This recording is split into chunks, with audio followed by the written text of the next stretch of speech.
Come on now, this is some good Southern eating and it's healthy, quick, easy, and inexpensive. Use some really tasty sausage. I like something with a little spice in it. Do it however you like. But get that, and that's where we're going to start because that's really going to give us our flavor.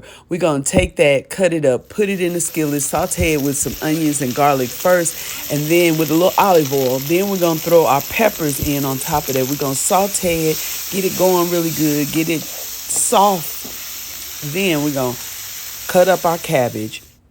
Cut up our zucchini. We're going to add our zucchini first. We season it as we go because we really want the flavor there. Then we're going to throw that cabbage on in there in that skillet.